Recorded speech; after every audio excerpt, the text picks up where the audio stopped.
আসসালামু আলাইকুম। হ্যালো ভাই ব্রাদার, কি অবস্থা? সকলে কেমন আছো সকলেই? সো আজকে চ্যালেঞ্জের 18তম দিন। আজকে সকাল সকাল ঘুম থেকে উঠছি, দেখি মা ফোন দিছে। মা ফোন দেওয়ার পরে মা বলতেছে বাড়িতে যাইতে, কি জানি হয়েছে, মানে এলাকায় নাকি ছেঁচড়া চোর নামছে, যারা আর কি চাল টাল এগুলো সবকিছু বাড়ি থেকে চুরি করে নিছে। তার কারণে সকালে ঘুম থেকে উঠে কিছু না করে বেরিয়ে পড়লাম। বেরিয়ে পড়ার পরে কাকার বাসার সামনে এসে দাঁড়ালাম, কাকাও যাবে।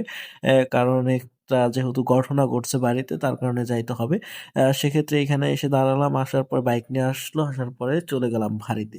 সো ভারিতে আসার পরে শুনলাম যে তেমন কিছু না, চাউল এবং কি হাঁস মুরগি যেগুলো ছিল এগুলো চুরি করে নিছে। যাই হোক, ছেঁচড়া চোর পোলাপান। যাই হোক, তারপরে ওইখান থেকে বসে আলাপ টালাপ করে তারপরে চলে আসলাম একটু বাইরে ঘোরার জন্য। ঘোরার জন্য আসার পরে তারপরে এখানে বাজার, মানে মাঠের মধ্যে একটা দাগ বা গাছ বাগান, সেইখানে আর কি বসে রইছি। এখানে বসে খুবই ভালো লাগলো, অনেকে মিলে কথা বললো। এবং দেখেন এখানে ৩টা ৪টা কুকুরে যে ঝগড়া বাজাইছে এটা দেখলাম, এবং কি ভাবলাম একটু ভিডিও করি। খুবই ভালো লাগলো। বাচ্চা ২টা ঝগড়া করতেছে আর ২ জনে দেখতেছে। একটা মেয়ে একটা ছেলে, যাই হোক দেখতেছে এবং ছাড়িয়ে দেয় তাদেরকে।